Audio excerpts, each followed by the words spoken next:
7, 6, 5, 4, 3, 2.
Com este programa, a TVU homenageia uma das mais ricas personalidades da história recente do Estado.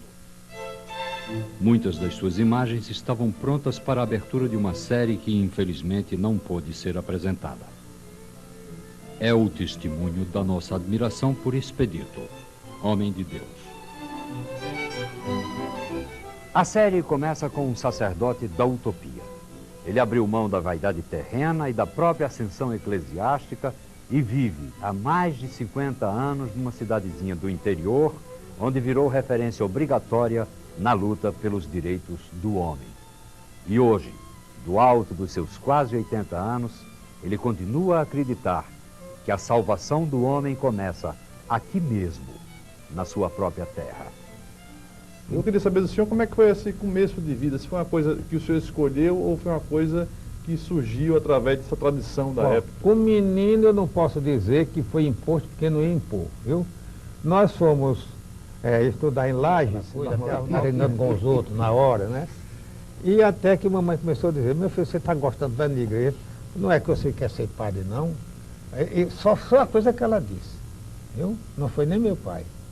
E o padre Ulisses depois foi dizendo assim, ele está frequentando muita igreja, estou notando que ele, quem sabe, não disse para quê, eu também não sabia, mas disse isso depois.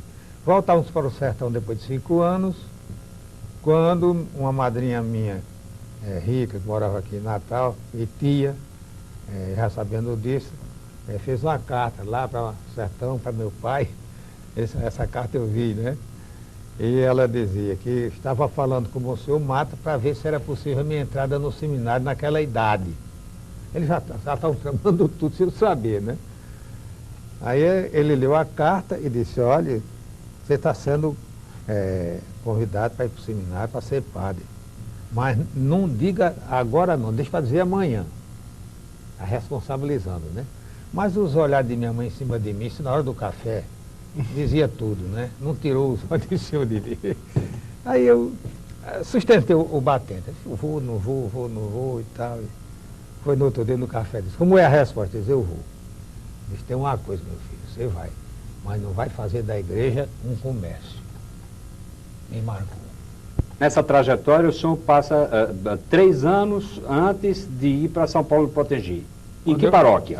Eu fui para o seminário, passei 12 anos de estudo, né, naquele tempo era Rochado mesmo, me ordenei e o bispo me colocou como coadjutor de Caicó e Monsenhor Valfredo do vigário, né? Ah, Monsenhor Valfredo Gurgel. Seu parente, viu? Isso. E aí? Aprendi. Ele me nomeou capelão do Colégio Santa Terezinha, lá das Freiras, e corretor do Monsenhor Valfredo. Mas com menos de um mês, ele me tirou para Taipu e Touros. Porque naquele tempo era assim, era como soldado de polícia, para onde que o bispo mandasse, não tinha conversa. E ele me chamou e você vai para Taipu e Touros. Eu fui para Taipu e Touros. Passei 9 meses. Depois daqueles 9 meses, depois do retiro aqui, em Natal, ele me chama e disse, você agora vai para Jardim do Seridó. E os outros padres, os mais velhos, dizem assim, vá, é uma paróquia boa. Paróquia boa, você sabe o que é, né? É uma paróquia rica. É rica, né? E que tem um povo já disciplinado, essa coisa antiga. Isso. Paróquia boa era desse sentido, as duas coisas, né? E era mesmo, eu me dei também Ainda eu tenho saudade de lá. Ainda guardo 2 fotografias da cidade que me deram, né?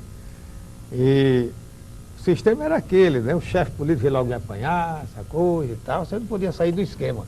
O bispo tinha me dito, né? Do Marculino. Você vai, tem as autoridades do lugar.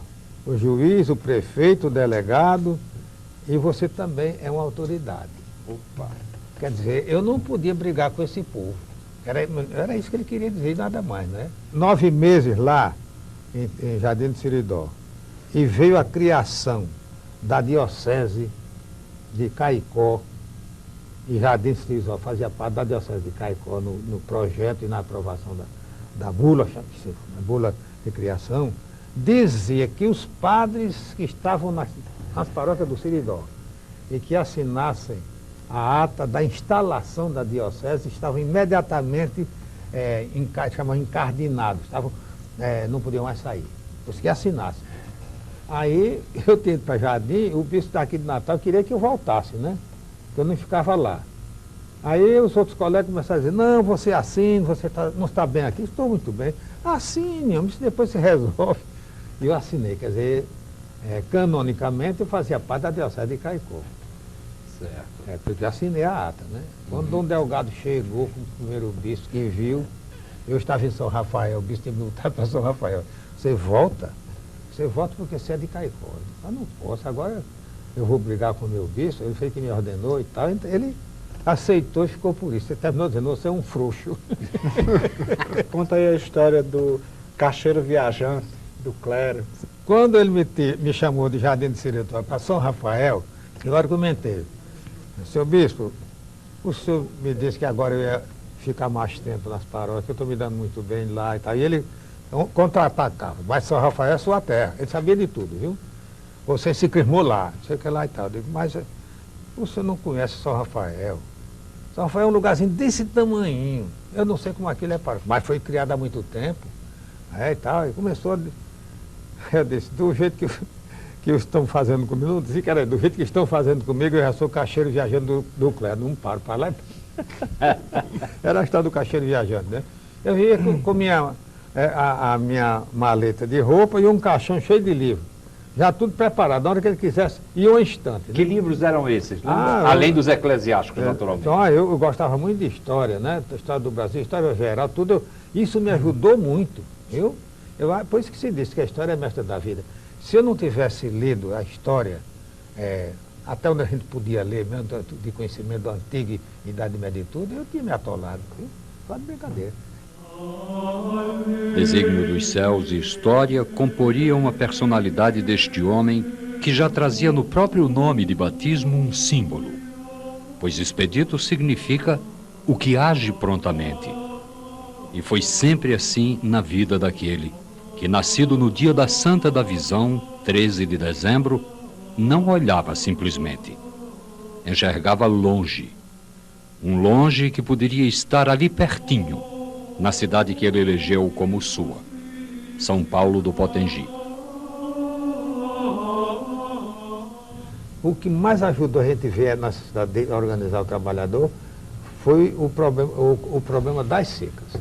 Porque o homem, o chamado caçaco, assim se chamava com aquele estado na seca, né? Era um miserável, coitado, que estava ali para não morrer de fome em casa, né? Porque nem o que ele ganha era justo. Era pago através de vales impressos, né? Eu me lembro bem de 2 cruzeiros, né? Uma diária naquele tempo. Para você descontar aquilo no sábado, num barracão qualquer, de algum afilhado político que no fim de uma seca estava milionário.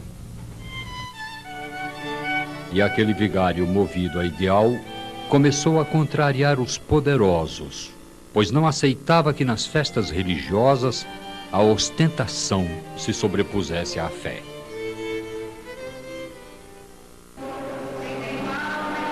A alegria é a característica da missa do agricultor. O povo vai chegando com a sua melhor roupa e o melhor agradecimento a Deus pelo tempo da colheita. E parte desses frutos ele deposita no templo, em ofertório.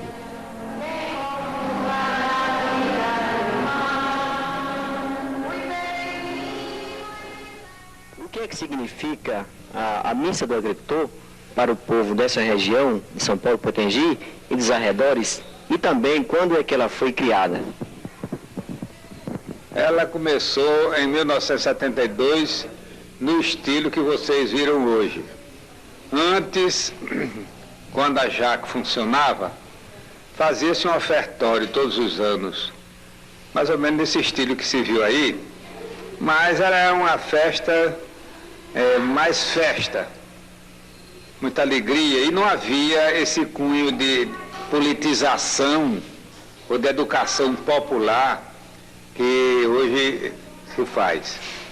Naquela época, eu acho que você se lembra disso, Gonzaga, havia a missa do agricultor, com o ofertório, coisas da terra, mas era tudo junto, né? Onde se sobressaía mais o fazendeiro, o proprietário, passeata, por exemplo, de tratores, né? Desfile de tratores, essa coisa. De modo que o pessoal mesmo da base, pessoal mesmo pobre, ele participava, porque sendo coisa de igreja, ele vai para toda parte, né? Mas não havia essa conscientização. Ao comemorar 50 anos de vida sacerdotal, Expedito renovou os seus votos. Com a maciça presença dos irmãos religiosos e dos fiéis da sua igreja, ele reafirmou o compromisso com a sua própria crença na defesa dos filhos de Deus. Renovo neste instante minhas ações de graças pela minha eleição. Renovo igualmente meus compromissos sacerdotais com Cristo, com a Igreja, minha mãe, e com todos os meus irmãos, para os quais fui enviado. Quero me identificar-nos mais estreitamente ao Senhor Jesus, meu mestre e meu modelo, renunciando a mim mesmo para consagrar-me totalmente aos deveres da minha vocação. Prometo mais uma vez fidelidade na distribuição do pão da palavra e dos sacramentos. Ajudai-me, Senhor, a ser fiel administrador dos vossos mistérios, não visando bens materiais e promoção pessoal, mas unicamente a vossa glória e o bem das almas. A vós, meu Deus, entrego minha vida e meus sofrimentos, meus êxitos e meus fracassos. Ajudem-me a graça de Cristo, a proteção da Virgem Maria, Mãe da Igreja, as preces de meus irmãos ao sacerdócio e as orações de todo o povo de Deus.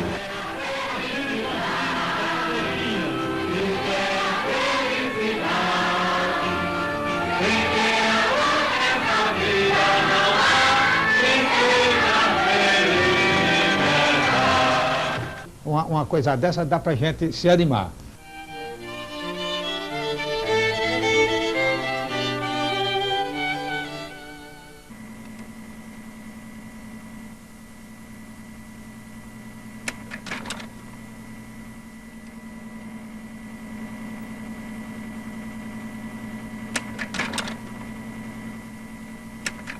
O Monsenhor Expedito faz parte da estirpe, do conjunto de personagens que vivenciaram plenamente esse século a partir dos anos 40.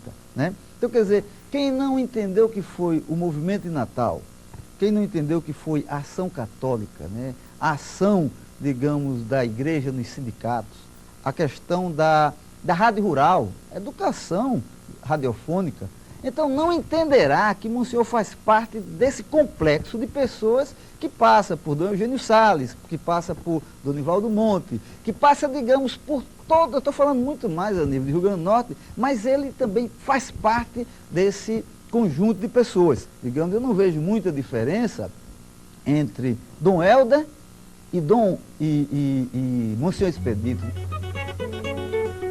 Sempre atento à sua missão de evangelizador, ele usou com competência as mais variadas formas de comunicação. Sabia que o efeito multiplicador seria, como foi, extraordinário. E após as escolas radiofônicas, passou a se utilizar do bibliógrafo e do do audiovisual com larga utilização do slide, que o povo chamava carinhosamente de o cineminha do padre. A partir de um determinado ponto da sua vida eclesiástica, o senhor fica, digamos assim, marcado na expressão cristã mesmo, marcado, eu fiquei. Por uma atuação decisivamente, decididamente voltada para o pobre.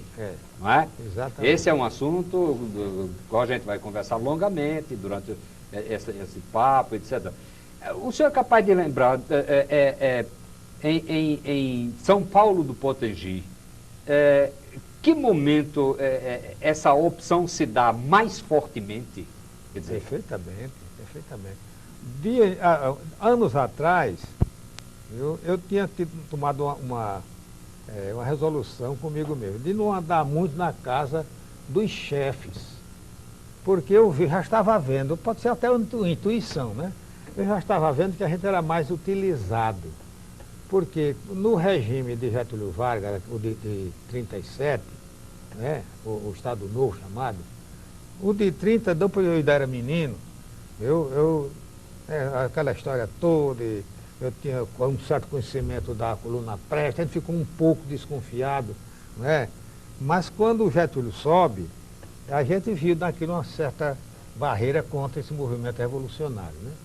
Nós éramos praticamente reacionários nesse sentido, nada de mudança, porque a fazenda que eu morava é muito grande e os chefes faziam parte da estrutura dominante.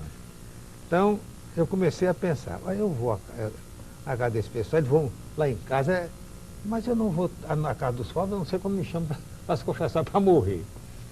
Essas perguntas foram me levando a uma tomada de posição. Em 41, mais ou menos 41, 42, eu estava curando a paróquia de Jucurutu, porque se limita com São Rafael. Os bispos combinaram, os dois, né? Dom Delgado e Dom Marculino, já que eu não ia ficar no Seridó, eu ficasse tomando conta de Jucurutu, que era da diocese de Caicó. Então eu ficava lá e cá, né? Aí chegou um dia o prefeito, já morreu, eu vou respeitar o nome dele, não digo não, e me convidou para inaugurar o retrato de Getúlio Vargas. Olha quem já está dentro. Mas rapaz, olha, aí mostrou a carta, né? O ofício vinha do Ministério, não sei de que lá, do Rio de Janeiro. Todas as prefeituras tinham que inaugurar o retrato de Getúlio Vargas. Todas as repartições estaduais, municipais e federais, todas. E, se possível, uma missa. Eu disse, mas Chacon, lá disse o nome do homem. Não, mas não se incomode, não. A história... Era um primo do Padre Chacon. Isso. Deus o tem em bom lugar, que ele fez aquilo no sentimento. Digo, não é possível, porque a igreja não pode combinar com um negócio desse, rapaz. Um regime que foi uma revolução, não sei o quê, porque você sabe, o pessoal quer. E eu celebrei a missa, agora eu não sei como foi que eu interpretei o evangelho, e no fim deu certo e tal, bateram o pau, mas eu fui aos poucos me distanciando. Nas festas de padroeiro, que eu fiz várias delas, para a construção daquela igreja em São Paulo Potengi, nós gastamos 26 anos. Eu atribuo o esforço mais da classe média pequenininha do que mesmo os grandes. Eles iam, mas quando era próximo da eleição, era mais para brigar e manter o prestígio de cada partido do que uma coisa religiosa. Eu acabei. Até hoje não se faz. Em outro momento, com outro não tem nada de conotação religiosa. Viu? Agora não vamos fazer, não tem nada com isso. Por quê? Eu fui obrigado a sair lá, obrigado a ficar até o fim de um leilão, numa festa padroeira, para não haver morte. Você sabe como não certo, essas coisas ficam. Um dos chefes dizia, quanto vale uma galinha para fulano de tal, que era um adversário. Aí outro dizia, vale tanto para jacaré, que era um doido que tinha no lugar. Eu acho que a contribuição de Monsenhor Expedito, ela decorre, na minha opinião, de dois fatores assim muito ligados à própria personalidade dele. Primeiro é a grande sensibilidade que ele teve, que ele tem para as causas sociais, para o sentido social. Então ele é um homem preocupado demais com as condições de vida da população mais carente da paróquia dele. Isso, para mim, é o primeiro aspecto que decorre, que inclusive ajuda muito a própria figura carismática do Expedito. O segundo aspecto foi a opção que ele fez, a opção muito consciente, de ficar como simples sacerdote numa paróquia durante tantos anos. Então, isso deu a ele condições para que ele realmente fizesse um trabalho de base na paróquia, cujos resultados são evidentes. Todo o Rio Grande do Norte conhece. Essa evangelização libertadora que a gente sente na paróquia de São Paulo Potengi, ela decorreu desse tempo que Expedito passou fazendo isso. Então, na década de 50, ele conseguiu, através da JAC, da Juventude Agrária Católica, ele conseguiu iniciar o trabalho. Nesse mesmo ano, em 1954, a diocese instalou as escolas radiofônicas. Então, o que se viu em São Paulo Potengi foram 147 escolas radiofônicas ele instalou. A partir disso aí, em 1962, ele fundou o primeiro sindicato rural no estado, foi fundado em São Paulo Potengi, junto com Serra Caiada, que é onde trabalhava Padre Vilela. Então, eles dois se uniram e começaram o trabalho de sindicalização rural. Monsenhor, conta aqui pra gente de onde surgiu essa ideia de fundar os sindicatos rurais. Onde o senhor foi buscar essas informações para fundar os sindicatos rurais? A ideia não era minha propriamente. Eu já via em outros lugares tentativas, mas sem grande chance por causa do compromisso, esse compromisso tático que você falou, né? Da igreja com a classe, essa coisa e tal. Não, ia mexer na certa. O sindicato não era coisa muito cheirosa para certa qualidade dele, principalmente o sindicato rural, que não existia. Existia uma associação de trabalhadores lá para a banda de Minas Gerais, mas o sindicato rural mesmo, de trabalhadores rurais, não existia. O trabalho de Dom Eugênio já tinha começado na década de 50, com as escolas radiofônicas, e semanas ruralistas, e a gente sempre vendo a reclamação dos pobres trabalhadores, principalmente nas secas. Por que não se organizar esse povo? Vocês ficam, não, porque não tem tempo. Aí vem aqueles ditados do povo, que são mais ou menos coonestadores dessa mentalidade fatalista e que não se mexe, né? Isso é porque pobre é assim mesmo, pobre nasceu para sofrer, mas sofreu o nosso Senhor pelo... É assim. Isso ficou justificando até mesmo religiosamente o sofrimento injusto. Nesses casos aí, essas coisas me ajudaram muito a ver. Aí o senhor foi para a França para o... Não, peraí, houve a seca de 53, porque na de 42, que eu estava em São Rafael, eu já comecei a agir. E é interessante, não havia nem sequer Legião Brasileira de Assistência naquela época. É aí que um desses nossos políticos mais velhos começou a se entrosar também para criar aqui serviços de assistência a menores, não sei mais o quê. Isso foi ajudando, né? E a gente vendo, só dá certo quando esse povo se organizar como sindicato. Porque tem lei para isso, tem lei. Tem que ter a caderneta de trabalho, aquela coisa e tal. Bem, a cerca de 53 foi uma ducha. Viu? A gente chegar, eu ia visitar o local de trabalho, num jipe velho que eu já tinha naquela época, não era mais a cavalo. Agora era no jipe. Num jipe, segunda mão, aqui a classe quebrava, né? E a reclamação, a medição, como ele chamava, a cubação dos barreiros, para tirar o material para fazer estrada, o leito da estrada, essa coisa. Um pobre daquele que não sabia nem somar, ele sabia fazer aquela medição. Não tinha jeito, né? Aí eu levava o agrônomo da ANCAR, nessa época já existia, né? Amigo da gente, eu digo, meça esse barreiro aí, faça, como ele chama, a cubação, né? Eles mediam como cubo mesmo, né? Fazia, você tem tantos metros cúbicos de material que você fez por semana.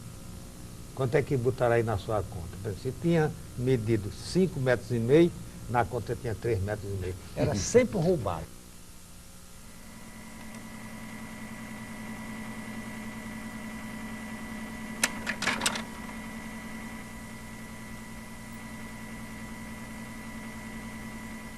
Eu nasci bem pertinho aqui dessa enorme barragem. Fui vigário aqui, de Jucurutu até perto de Alto Rodrigo, andando a cavalo de um lado e de outro do rio, conheci isso aqui com uma palma de minha mão. Sei o sofrimento do povo, desde menino. Vocês já viram cacimba chorando? É a imitação do povo em tempo de seca. O que é que consta esse projeto? Uma adutora para todas as cidades que não tem água, que tem dificuldade de água potável, né? E deixar de lado o carro-pipa, que é um sumidouro do dinheiro público. Lutando pela chegada das águas para as regiões mais secas, sua última luta, ele era tão veemente que chegava a lembrar por vezes os rancorosos patriarcas do Velho Testamento. E não importava que a plateia fosse constituída de poderosos. O povo começou a se interessar, todo mundo se envolveu. E a primeira coisa que eu pedi na primeira reunião, que foi em Santa Cruz do Inharé, com muita gente, e diga-se de passagem, a imprensa falada, escrita, televisada, foi muito legal, não cobrou um tostão da propaganda que fez, e chegamos lá no dia dessa reunião, estavam 3 ex-governadores, os senadores, 15 deputados estaduais, 3 federais e prefeito de toda a qualidade. Tinha lá, vereador deu no meio da canela e ia virando um comício. Aí eu me levantei, pedi que tivessem paciência, que ali era uma reunião promovida pela igreja, naquele espaço que era da igreja, que era o salão paroquial, e que eles ao menos observassem isso, não jogassem pé de ninguém, senão nós acabaríamos com a reunião. E naquela reunião, era na Quaresma, viu? Naquela reunião ninguém ia beber água para saber o que é que o povo de Santa Cruz estava passando. Não se deu uma xícara d'água a ninguém. Terminou a 1h da tarde. Eu vi gente lá, senador suave, era só passando da mão assim. Cedo, mas não bebeu. O que realmente alimentava o Monsenhor Expedito, a sua alma, a sua vida, era a luta pela água. Eu me lembro que quando ele convidou os políticos para participar das reuniões, para que tivéssemos esse plano de adutoras que está sendo executado, esse programa que está sendo executado, que já beneficia 600 mil pessoas, que já representa 800 quilômetros de tubulação. Eu me lembro que ele levou os políticos para um salão. O primeiro encontro, se eu não me engano, foi em Santa Cruz. E ele disse o seguinte: olha, não serve água para esse povo não, principalmente água mineral, que é bom mesmo que esse pessoal veja o que é sentir a sede. E isso ele fazia com uma naturalidade imensa. Depois dele dizer isso, ele dava uma gostosa gargalhada, porque ele era assim, ele era um homem espontâneo, muito jovial. E daí a mensagem que ele levou ter alcançado tanto êxito, tanto sucesso. Se Deus quiser, nós vamos completar o Rio Grande do Norte todinho. Depende da compreensão não só dos políticos, mas de todos os cidadãos. Isso não é algo que se faz com 2 ou 3, não. É a consciência de todos os cidadãos do Rio Grande do Norte. É um problema vital. Alguém um dia me perguntou: que povo tão falado é esse? Eu respondi que é o povo das feiras, o povo das procissões e romarias, o povo que enche nossas igrejas, o povo de Deus. O povo que é discriminado por ser pobre, negro ou índio, mas que é possuidor de um potencial invejável e percebe as coisas de Deus.